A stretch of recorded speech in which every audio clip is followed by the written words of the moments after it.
Listen to me, Lisa. I'm not selling anything. I'm here because you asked for me. I'm sorry, how do you know my name? Well, it's right here on the flag. Stanley and Lisa Walters. Oh, right. I'm slipping a card underneath the door. Read it. I'm here because you requested me. Requested you? I believe the exact words were, I wish I could believe that. As you were so kind as to open the door and explain.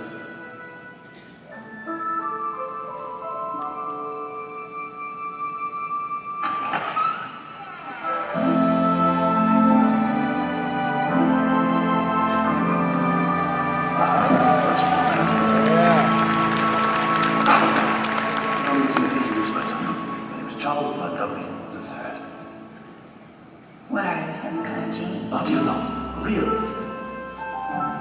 Genies are fictitious. I'm no longer a messenger. Messenger? Messenger. Ah, yes, please.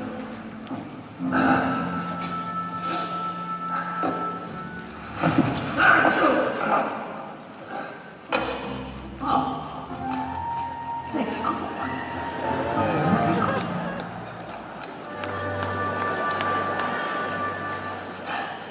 Now, let me explain. What would you say if I told you you could have anything in life? I guess I would say that I didn't believe you. Believe me. Excellent choice of words. But let's say it just for a minute that what I'm saying is true. You can have anything you want. What would be the one thing that would make your life complete? Well, Mr. Montgomery. Charles. Charles. I guess just to be happy. To be happy. What does to be happy mean to you? Just to have life be like it was before. Before hitting. How do you know? You said I know everything about you. That's why I'm here. Now listen to me closely. That's what I'm about to tell you will change your life. You can have anything you want in your life, including happiness. And I'm here to tell you the secret of how to get it.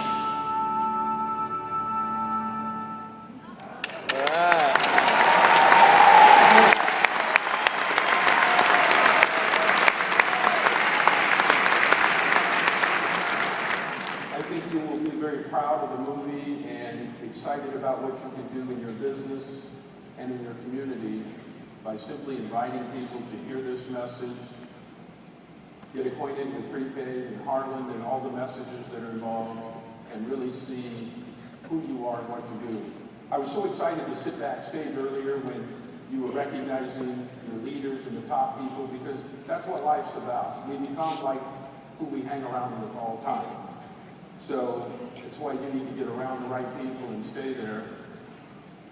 And in my business, it doesn't get any better than this. Right now, I want to introduce you to a friend of mine. I want to introduce you to a great man, an incredible talent. Please welcome to this stage in Prepaid Legal Academy Award winner, Louis. Wow. Yeah!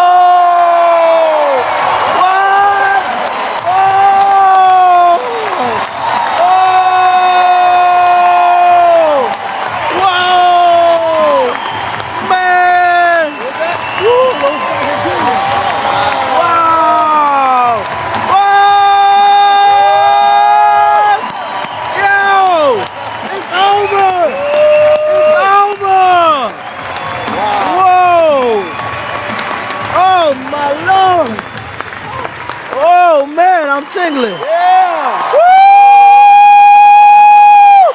Yeah. Amen. Amen. Woo! Yeah, baby. Yeah. I love you. Thank you so much. Oh, man. I couldn't walk anywhere without people taking pictures with It's just a like doing trip. that. And you know how gratifying it is for after these, all these years and all these movies, people of another generation, a young generation who knows who I am. That's a miracle, you know? Right. Yeah! Great. Keep going, man. Yep. It's overwhelming, the love and the energy that you have here. I have a foundation. It's called E-Racism Foundation. You can look it up. It's called eracismfoundation.org. And it has taken me across this country to young people, folks starting at 7 years old and going all through the university. And it is to put certain decent things in our children the way it was when I was a child. Now, this September will mark my 60th professional year. Woo!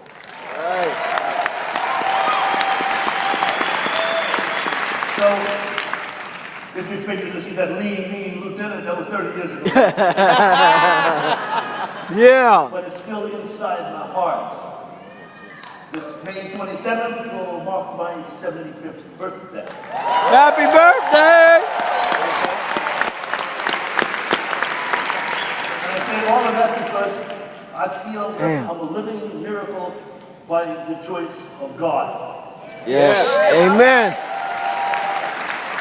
So I've been all around the world with my children 2 and 3 times. I'm through Israel and France and Germany and South Africa and South America and everywhere. So my children have had a nice little education. But when I was a child, it was right after the Depression. You know, and after the Depression, not too many people had any money.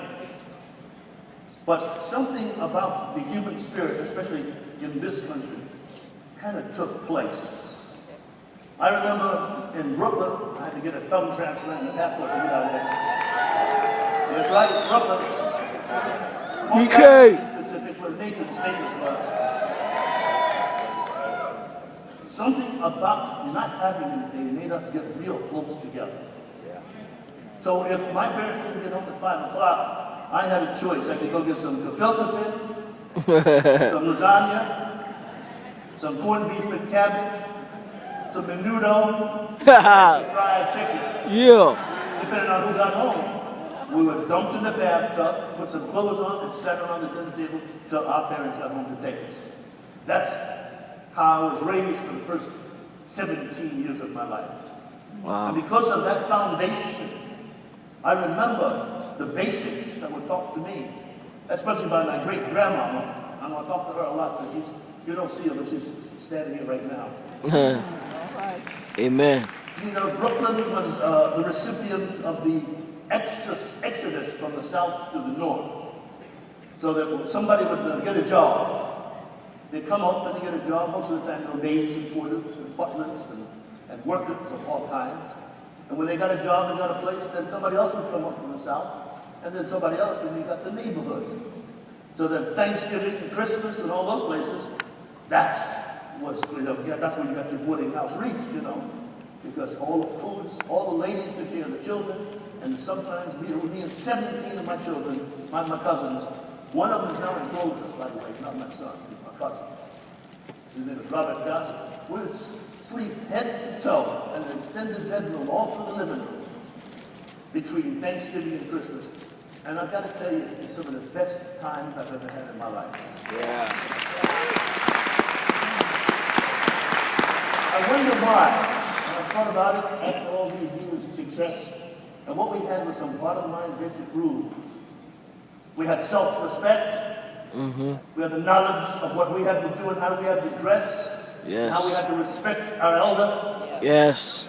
How we had to live up to their standards so that they worked hard for us not to suffer. We then had respect for the opposite sex. We had to dress a certain kind of way. We had to wash our bodies, brush our teeth. We had to dress clean with hygiene. We had to have physical fitness. And most of all, we had to believe in God. Yes. Amen.